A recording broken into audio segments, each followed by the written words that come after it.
Olá, tudo bem contigo? Aqui é a professora Ana Graziele Lourenço Toledo, novamente, né? Na nossa disciplina de treinamento e desenvolvimento de pessoas. Agora é nossa segunda videoaula, falando mais um pouquinho aí, refletindo mais um pouquinho, na verdade, sobre a área de treinamento e desenvolvimento, esse subsistema tão importante dentro da área de recursos humanos, ou de gestão de pessoas. Na aula anterior, nós falamos sobre a importância de tratar gestão de pessoas como um ativo estratégico dentro das organizações, porque apesar de tantos recursos organizacionais que nós possuímos, se a gente não tiver gente, nada vai, né? Nada se resolve, nada se constrói, nada se desenvolve. Então, posicionar as pessoas como um ativo estratégico dentro da organização é fundamental para que ela alcance a performance e o desempenho que se espera. Falamos também, né, que esse posicionamento das pessoas como ativo estratégico organizacional, ele ocorre através de conceber a área de gestão de pessoas dentro da organização como uma área estratégica. Então, para isso, é necessário que as mesmas oportunidades, digamos assim, que são colocadas para outras áreas chave de uma organização, elas também sejam colocadas para a gestão de pessoas. Então, se a gente investe em produção, se a gente investe em qualidade, se a gente investe em logística, a gente também investe em gente, também investe em pessoas. E é isso que precisa acontecer para que a organização ela ganhe um outro status e para que os resultados também sejam diferentes.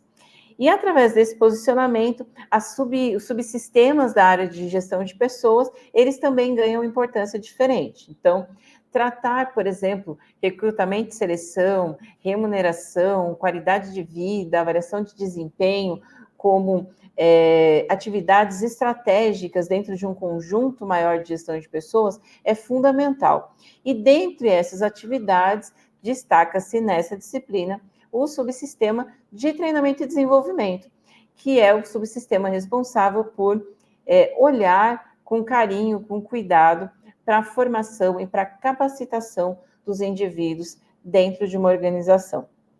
E aí a gente falou também como que esse processo de treinamento ele se desenvolve através de um ciclo, né? Que parte da identificação das necessidades de treinamento, passa por um planejamento, por uma programação de treinamento.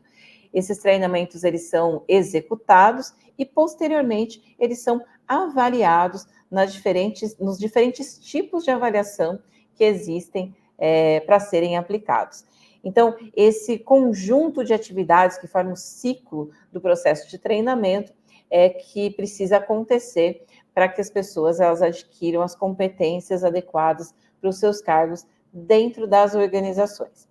Bom, dando continuidade a esta narrativa, né, que é parte aí do módulo 1 desse nosso curso de treinamento e desenvolvimento, nessa videoaula nós explicitamos um pouco mais essa questão das competências. Então, nessa unidade 2, a ideia é que a gente converse um pouco sobre o que é gestão por competências e o que é avaliação de desempenho, e também sobre a relação que uma tem com a outra e como esta relação se reverbera nas ações de treinamento e desenvolvimento, tá certo? Então, vamos passar aí para o primeiro conceito desses que a gente vai trabalhar na videoaula de hoje, que é o conceito de competências. Então, se a gente olha para a literatura, e se a gente busca até uma compreensão assim do senso comum do que seja ser competente ou de competência, nós encontramos aí diversas, digamos assim, definições, né? Então, quando a gente fala aí, quando a gente traz aí o referencial do direito, né, quando a gente fala de competência, a gente tem aí essa capacidade para você apreciar e julgar uma questão que está sendo colocada ali em discussão nos tribunais, né? Mas não necessariamente essa definição é a que acontece em outros tipos é utilizada, na verdade, em outros tipos de organização, né? Então, quando a gente traz o conceito de competência para outros ambientes organizacionais, ou falando de uma forma mais genérica, a gente vai entender que essas competências, elas estão distribuídas em pelo menos 2 níveis. O nível organizacional, quer dizer, existe uma competência enquanto organização, seja ela pública ou privada, e existe a competência que está no nível dos indivíduos, das pessoas. E que nesse contexto de competitividade ou de desempenho organizacional, uma precisa estar atrelada à outra. O que significa isso? Que as competências que são entendidas e valorizadas e percebidas pela organização, elas devem reverberar nas competências pessoais que os indivíduos dessa organização precisam ter. Em outras palavras, as competências que eu tenho como funcionário, como colaborador, devem ajudar a empresa ou organização a atingir a sua competência organizacional. Então, o que é essa competência organizacional? A gente tem aí na literatura uma série de textos que tratam sobre essa reflexão de competência.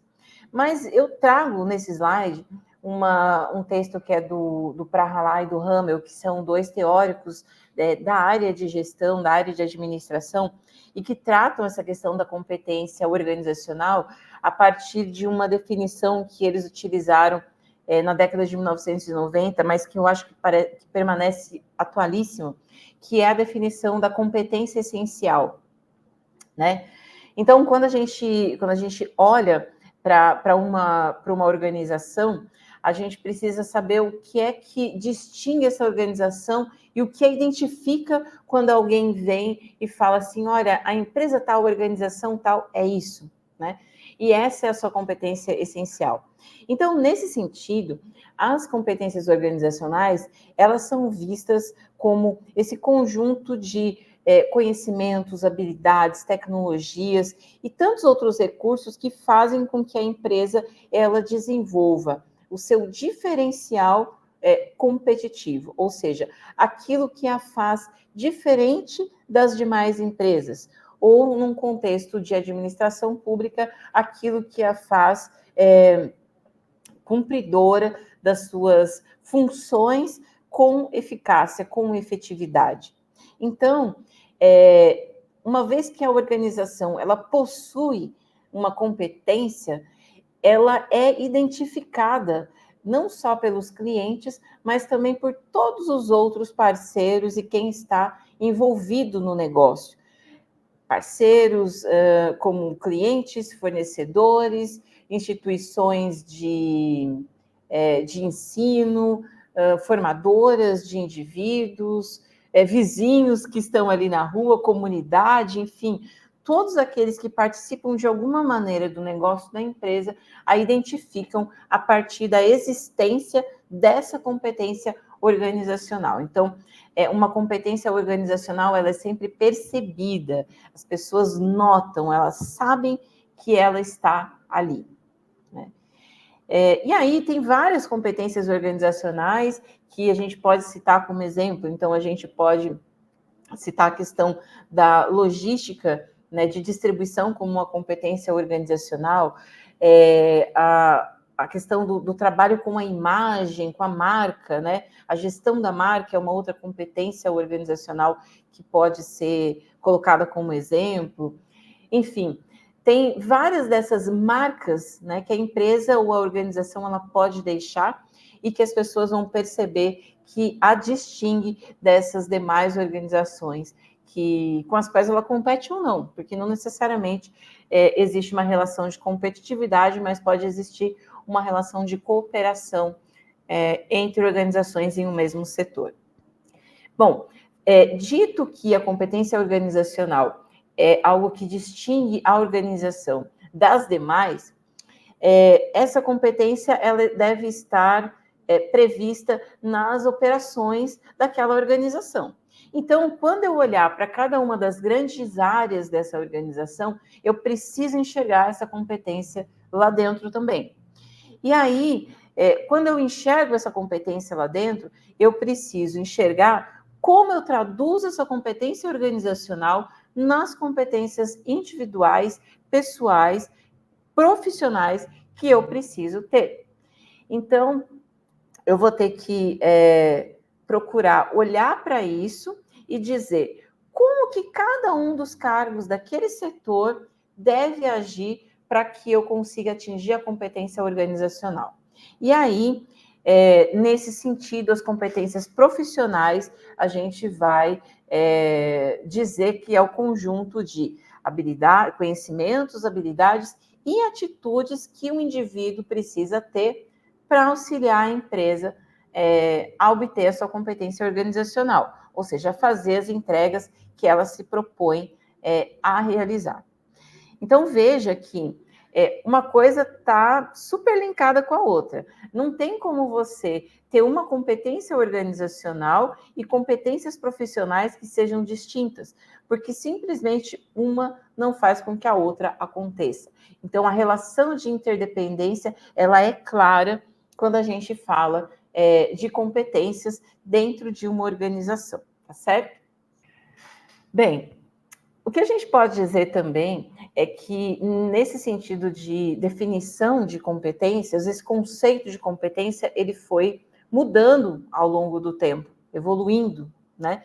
E essa evolução, essa mudança, ela é decorrência, de fato, de mudanças no contexto que nós tivemos. Então, quando a gente olha, né, lá por início do século XX, né, ou até antes disso mesmo, por início das operações das grandes corporações, a gente vai encontrar um contexto de mundo completamente diferente do contexto que nós temos hoje. E aí eu vou usar um exemplo que está ligado à questão ambiental para poder ilustrar isso, não é? A gente consegue aí ver através de vários textos e em vários locais distintos os efeitos que a ação humana tem sobre o meio ambiente, não é? E um deles é a questão do aquecimento global.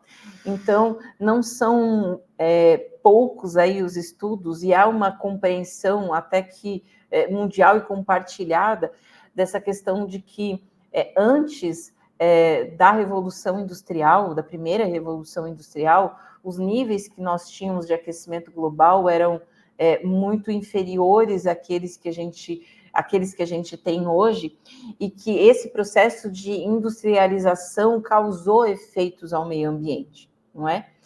E naquele momento da primeira Revolução Industrial, a preocupação era diferente da preocupação com o meio ambiente, certamente era diferente da preocupação com o que nós temos hoje. Hoje, no contexto que nós temos de aquecimento global e as suas consequências em temperatura, em mudanças climáticas, em nível do mar, enfim, todas essas preocupações que nós temos hoje, inclusive no Brasil, não é? Sofrendo efeitos no Brasil dessas mudanças climáticas, as organizações elas também vão se posicionando de forma diferente. O que eu quero dizer é que uma competência organizacional, uma empresa ela podia ter uma competência organizacional na época de 1990, nos anos 2000 uma, 2010 outra, e agora nos anos 2020 outra. E assim será sucessivamente a partir dessa observação de contexto que a gente faz ou que as organizações deveriam fazer. Então, essa questão assim da noção do evento, da noção do tempo, das questões comunicacionais, das questões tecnológicas, das questões ambientais, que não estão aqui no slide, mas que são igualmente importantes, elas são grandes motivadoras para que as competências elas também vão evoluindo ao longo do tempo. E que, à medida que as competências organizacionais mudam, como nós já falamos, as competências profissionais têm que mudar também. Então, essa observação de contexto, ela é fundamental ao pensar qualquer modelo de gestão de competências que a gente vai adotar dentro de uma organização, tá certo? Nos slides anteriores, a gente falou, né, da questão do conceito de competência organizacional, atrelando isso à questão da competência essencial, e a gente trouxe os autores disso, né, que é o Prahalala e o Hamel, e eu acho bacana a gente falar um pouco sobre essas pessoas, porque é uma questão contextual, como nós já dissemos, mas que até hoje se usa essa reflexão e essa definição para os delineamentos organizacionais, né? Então, aqueles autores, né, que falaram sobre competência organizacional no slide anterior, eles são acadêmicos e eles são estudiosos dessa questão de competência já há algum tempo, né? Inclusive, o professor Prahalala mesmo, ele deixou um legado não só sobre competências essenciais, mas toda uma discussão sobre gestão de competências que a gente usa bastante hoje para definir modelos de gestão de pessoas e de gestão estratégica nas organizações, né?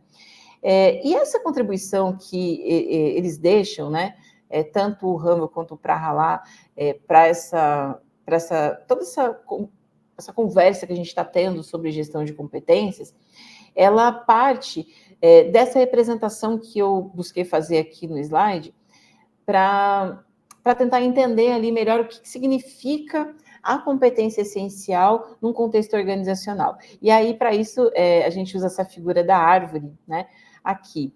E aí, dá para ver aqui na figura que tem a copa da árvore, né, e aí embaixo tem as raízes, né. E aí, a setinha, ela aponta lá para cima, para a copa da árvore, os produtos finais, ou seja, sejam as flores ou sejam os frutos, eles são os produtos que a gente entrega, né? Os serviços que a gente entrega para os clientes ou para as pessoas que recorrem a essas organizações. Mas, antes destes produtos serem entregues, dessas flores e desses frutos serem entregues, existe um tronco, e antes desse tronco existe uma raiz que sustenta esse tronco, e se essa raiz não estiver firme, o produto final não acontece também. Então, esse é o papel da competência essencial, é ser essa raiz dentro das organizações, né? Aquilo que segura, que fundamenta, que orienta, que sustenta todas as outras atividades que vêm na sequência. E aí é importante a gente dizer que como um tronco e uma copa de uma árvore não se desenvolvem de forma desconexa da sua raiz, também deve ser assim na organização. Eu não posso, dentro de uma área, querer me desenvolver de forma diferente do que aquilo que a minha competência essencial organizacional macro definiu, não é? Muitas vezes os indivíduos, mas eu não concordo que seja assim, né? Esse negócio podia ser diferente, podia ser melhor, e realmente podia, né, ser diferente. Não sei se melhor ou pior, enfim, mas ele podia ser diferente. Agora, existem momentos para que isso seja discutido dentro das organizações, e esses momentos são os momentos do planejamento estratégico. Então, passado o momento do planejamento estratégico, chega a hora da implementação. E na implementação, os planos eles têm que acontecer. Então, se eles podem ter alguma melhoria para o próximo momento de planejamento estratégico, essas melhorias elas podem ser propostas, mas agora a preocupação é vamos implementar aquilo que tá previsto, aquilo que está planejado.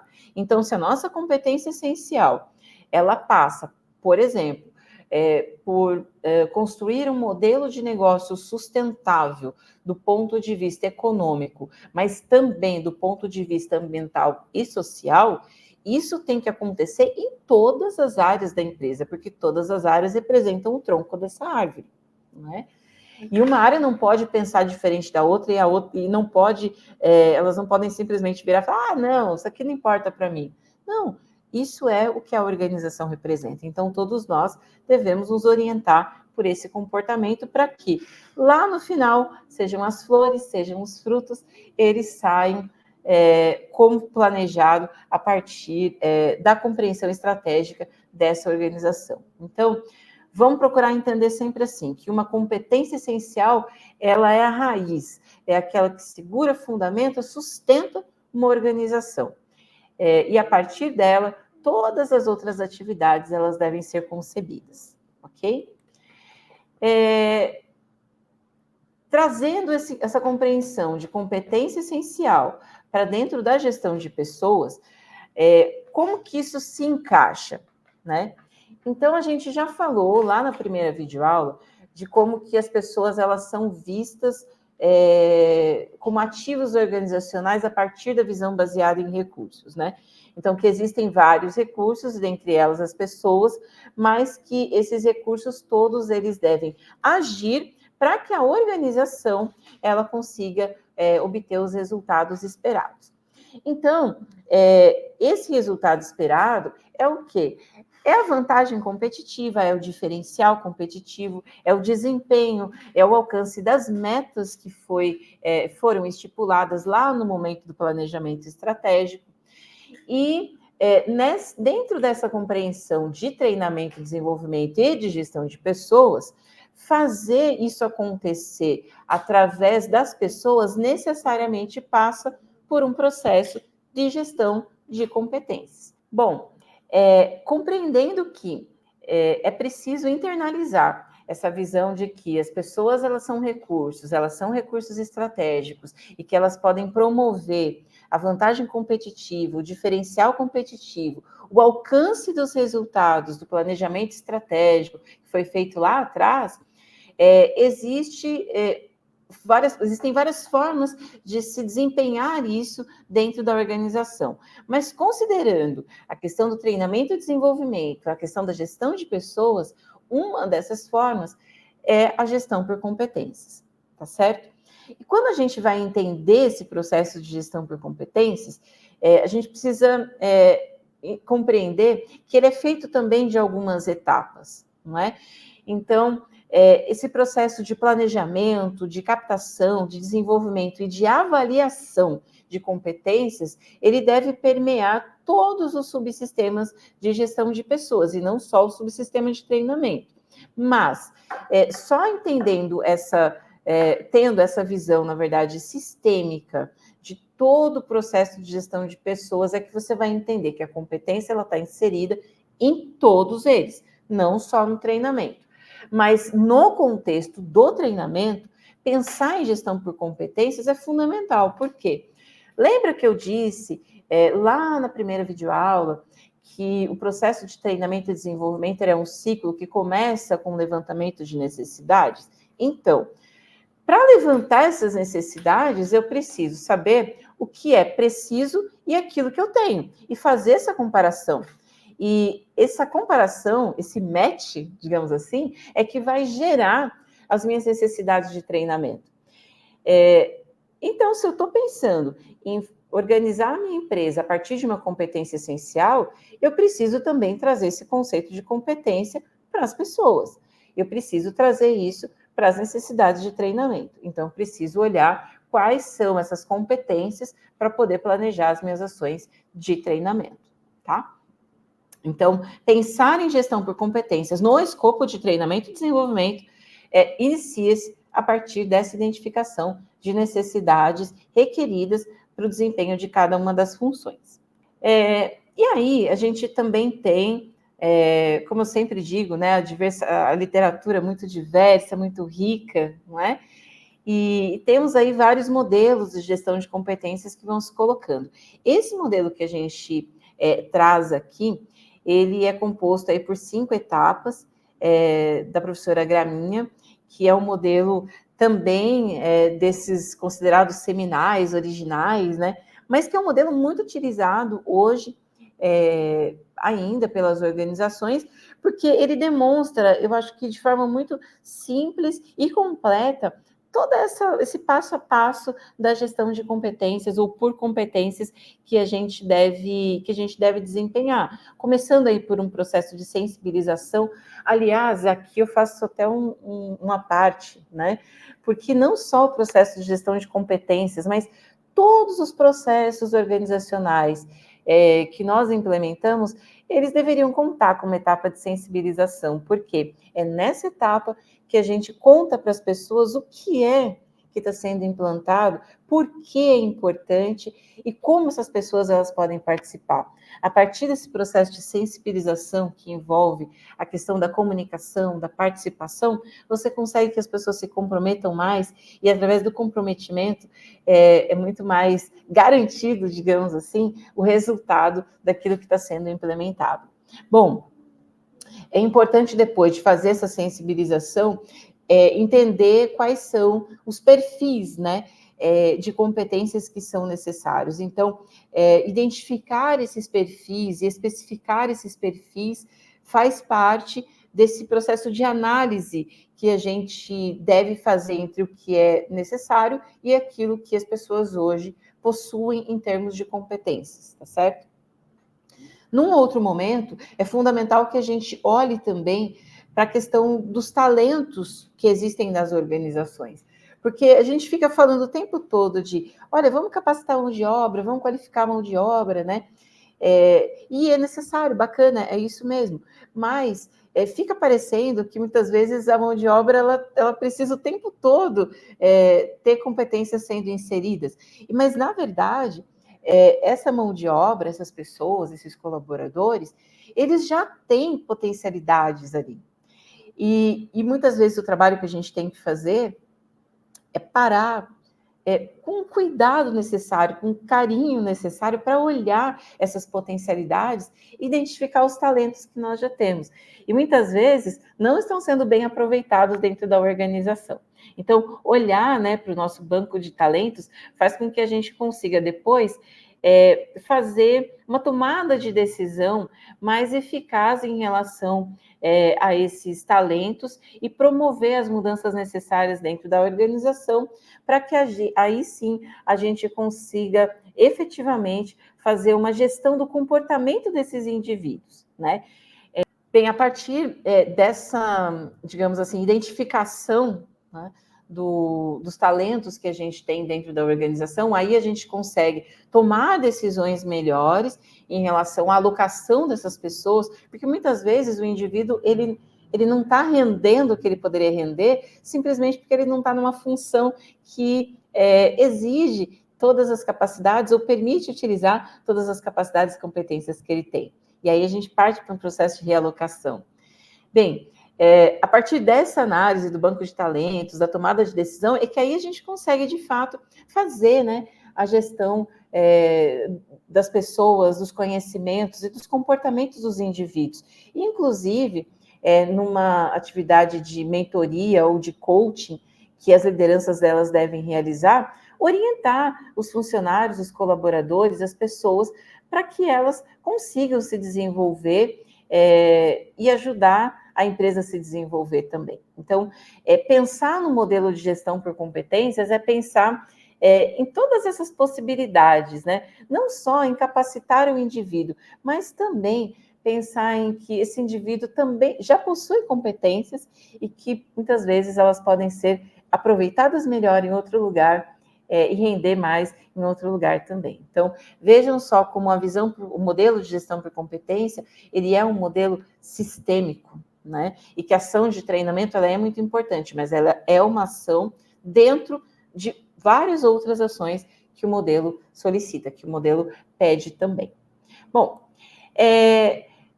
eu falei que as pessoas elas podem ter competências, talentos que estão implícitos, que muitas vezes não são identificados. Então, o líder, ele deve ter essa preocupação, né? E aí eu destaquei esse ponto aqui na nossa apresentação, porque olhar para o banco de talentos faz parte do modelo de gestão por competência. Mas eu destaquei justamente porque fazer gestão de talentos é uma coisa que é uma atividade, na verdade, que é muito importante dentro da organização, porque quando a gente deixa de fazer gestão de talentos, muitas vezes a gente perde as pessoas, né? E às vezes perde por pouca coisa, né? Às vezes o indivíduo, ele sai de uma organização para ir para outra, porque não é nenhuma questão de salário. às vezes é uma questão ligada a um ambiente de trabalho, a um horário flexível de trabalho que uma organização oferece, a outra não oferece. Às vezes ele muda de uma empresa para outra, porque uma empresa tem um posicionamento em relação a uma questão social, ou a questão da diversidade, ou do meio ambiente, e a outra não tem. Então, conhecer esses talentos é fundamental para que a gente possa fazer a gestão deles e manter as competências dentro da organização. Porque cada vez que eu tenho uma pessoa saindo de uma organização, ela está levando junto conhecimentos, experiências, e aí eu tenho que recomeçar esse processo. Então, nesse modelo aqui de gestão de talentos, né, é preciso identificar quem são esses talentos e, a partir dessa identificação, desenvolver esses talentos cada vez mais e também estratégias para que eles permaneçam dentro da organização. Mapear futuros talentos, ou seja, identificar quem tem potencial e, a partir desse potencial, entrar com ações de aconselhamento e acompanhamento para que eles consigam transformar o potencial em talento efetivamente. Identificar quais são aqueles indivíduos considerados mantenedores, ou seja, que já chegaram no seu potencial máximo e, a partir dali, eles têm aquele desempenho já definido.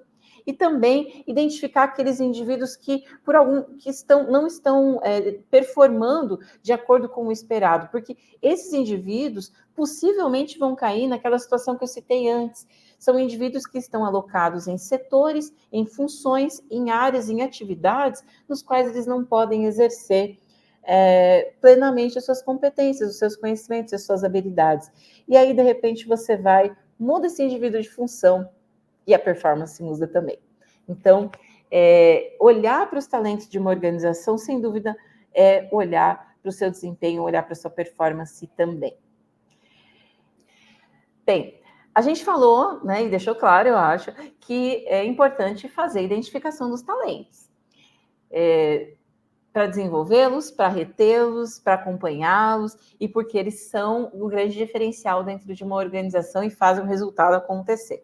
Mas como é que a gente faz isso? Eu olho para a cara do indivíduo e digo assim, você é um talento? Não, né? Existem ferramentas e instrumentos para que a gente faça isso da forma adequada. E eu acho que de vários instrumentos e ferramentas que a gente dispõe, talvez o principal deles seja a avaliação de desempenho. E existe um corpo, né, de literatura muito robusto que fala e discute e reflete sobre as questões de avaliação de desempenho, mas quando a gente puxa historicamente a avaliação de desempenho, como ela começa a acontecer em contextos das organizações, ela está muito atrelada à questão da estratégia, né, e do planejamento estratégico. Então, quando a gente olha para planejamento estratégico, necessariamente você vai encontrar a definição de objetivos, de metas para serem atingidas e de indicadores. E o que são esses indicadores, né? São, digamos assim, os ponteiros, aquilo que mostra para você como que aquela meta está sendo alcançada e como aquele objetivo está sendo alcançado. Então, olhar para o desempenho da empresa é olhar para os seus indicadores, né? Então, você tem ali indicadores de lucratividade, indicadores de gestão de pessoas, indicadores de desempenho ambiental, desempenho social, enfim, os mais variados indicadores possíveis, indicadores de eficiência operacional, de disponibilidade de material, tem muita coisa que você pode olhar, né? E aí, esses indicadores, eles vão contar para a gente como que a empresa está performando.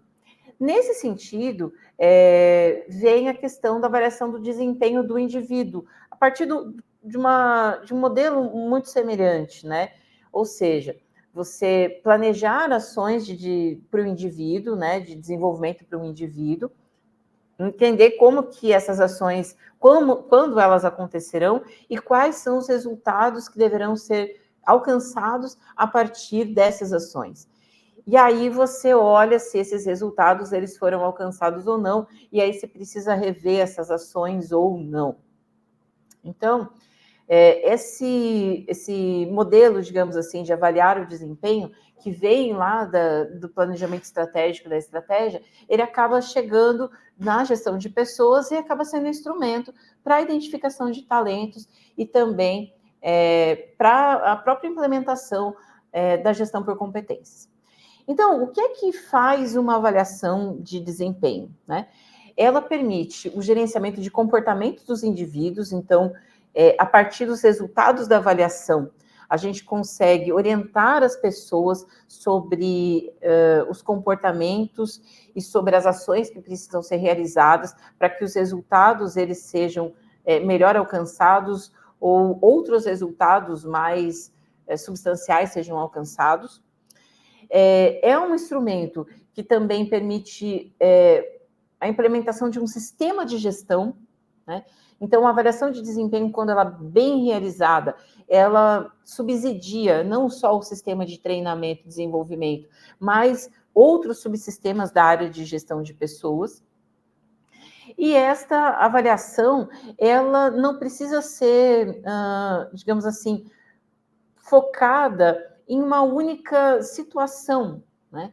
Mas uma avaliação de desempenho, ela pode envolver não só os conhecimentos do indivíduo, mas suas habilidades, suas atitudes e suas relações dentro do ambiente de trabalho. E aí, lá na frente, a gente até vai falar de tipos de avaliação de desempenho, que incluem, por exemplo, a avaliação pelos pares, pela liderança, enfim. Então, é uma ferramenta, um instrumento muito importante, muito bom, mas que precisa ser bem implementado, porque se não for, ela pode resultar em até retrocessos no processo de gestão do que avanços, que absolutamente não é o que ninguém deseja na gestão organizacional, não é? Bom, aqui a gente tem nesse quadro são diferentes focos que são dados para a avaliação de desempenho. Então, essas avaliações elas podem ser utilizadas para medir o potencial dos indivíduos, né? Então, eu quero saber se aquele indivíduo ele é um talento, né, ou um potencial talento. Cai aqui nessa primeira possibilidade.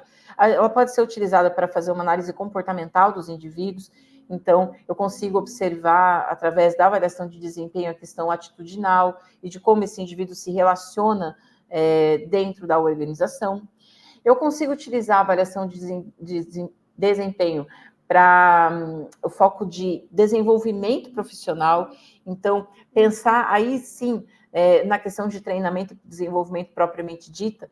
Então, entender por que aquele indivíduo não está performando do jeito que deveria ser. É porque eu deveria ter eu não sei fazer isso aqui, eu precisava de um curso para aprender a fazer isso. E aí, poxa, é input direto no levantamento de necessidades de treinamento.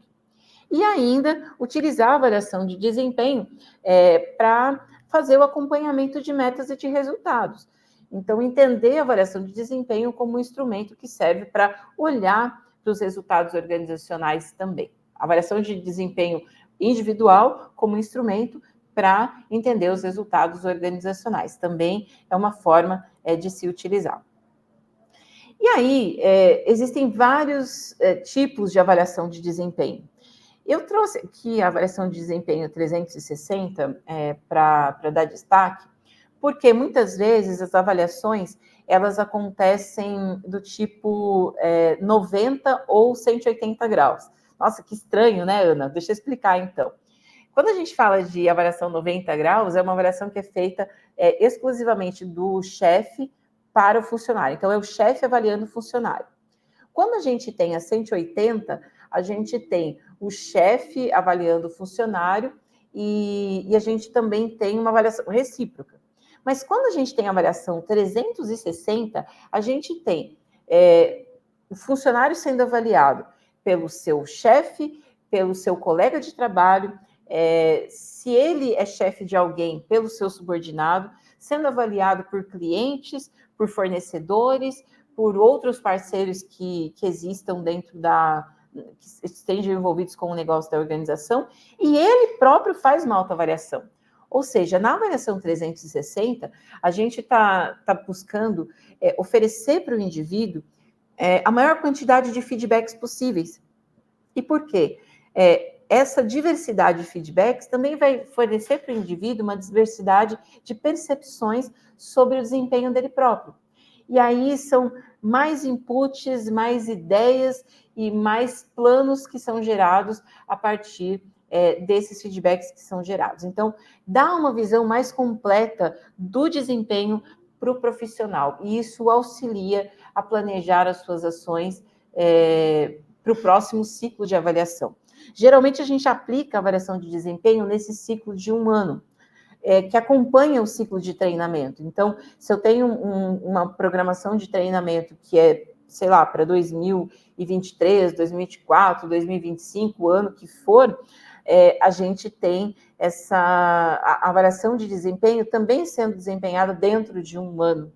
Por quê? Porque dentro desse 1 ano o indivíduo teve a oportunidade de desempenhar todos aqueles planos, aquelas ações que foram destinadas para ele em algum momento, tá? Bom, como eu falei anteriormente, a avaliação de desempenho ela é uma super ferramenta, muito bacana, mas quando bem implementada. E aí a gente precisa pontuar quais são esses cuidados na hora de fazer uma avaliação de desempenho, para que ela não tenha um efeito reverso, ou seja, para que ao invés de termos bons resultados a partir dela, a gente tenha resultados indesejáveis. Então, parte desses cuidados com a avaliação de desempenho está relacionada a ter critérios claros, negociados e legitimados de avaliação. O que significa isso? Significa que, antes da avaliação acontecer, o indivíduo que vai ser avaliado e o avaliador ou os avaliadores precisam deixar totalmente claro para todos o que é que vai ser avaliado, o que é que vai ser acompanhado, o que é que vai ser discutido.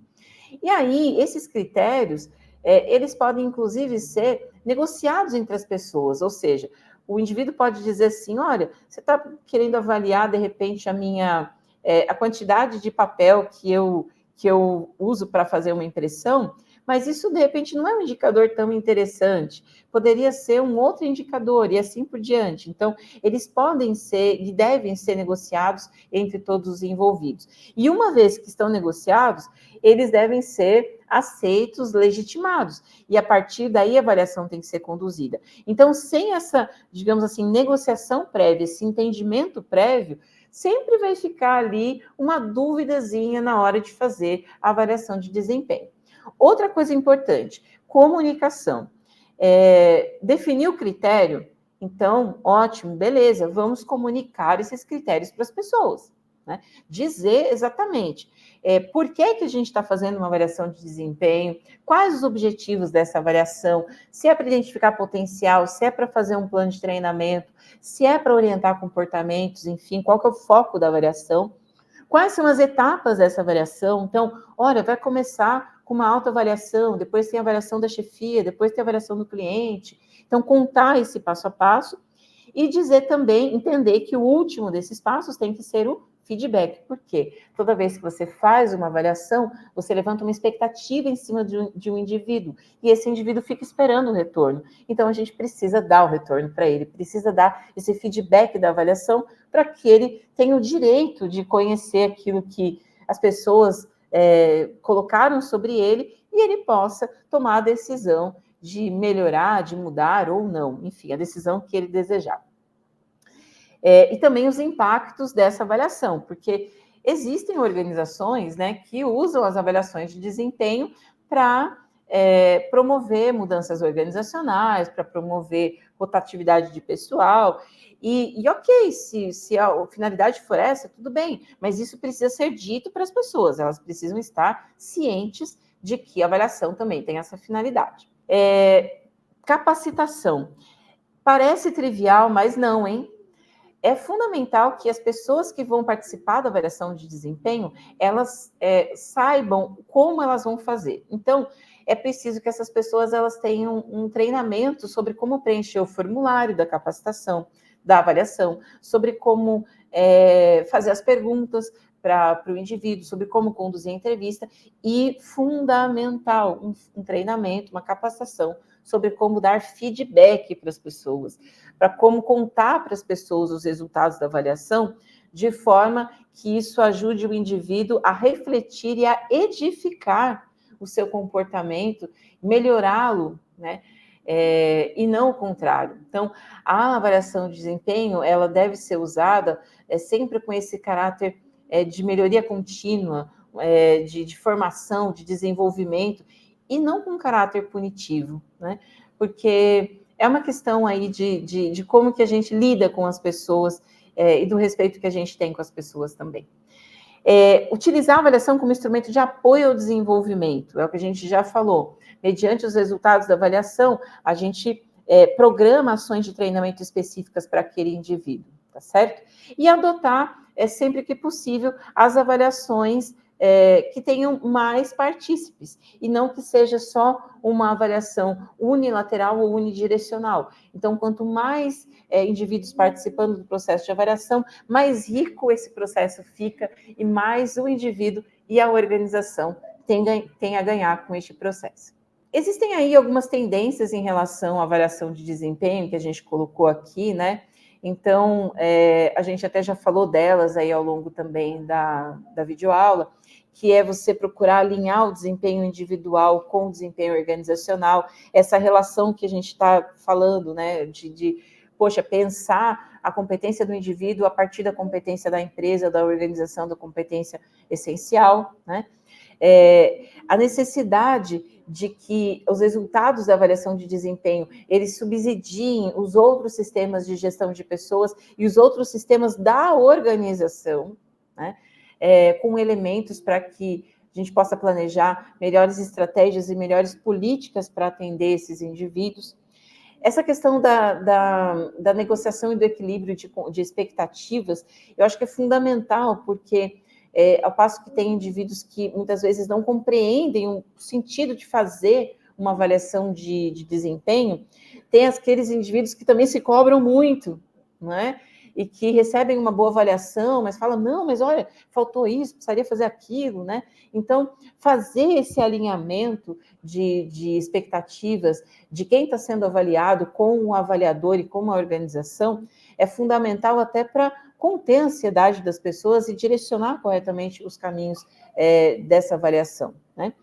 E posicionar esses gestores como avaliadores, mas, sobretudo, como aqueles que aconselham, aqueles que orientam, aqueles que mentoram, aqueles que propiciam e mostram os caminhos do desenvolvimento para o indivíduo.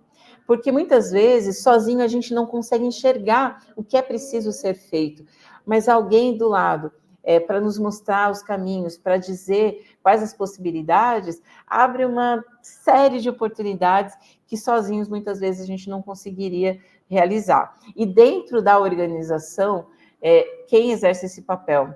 É a liderança, é o gestor. Um dos principais papéis de um gestor, de um líder dentro de uma organização é orientar, mentorar, fazer com que os seus liderados, eles enxerguem caminhos, ser o viabilizador, o facilitador das estratégias de desenvolvimento destas pessoas. Bom, aqui a gente tem as referências que subsidiaram a elaboração aí desta videoaula. A minha expectativa, falamos agora há pouco de expectativa no penúltimo slide, né? Então, eu também tenho minha expectativa em relação a essa videoaula, em relação ao que você conseguiu aí capturar de tudo isso que a gente conversou. É muita informação, né?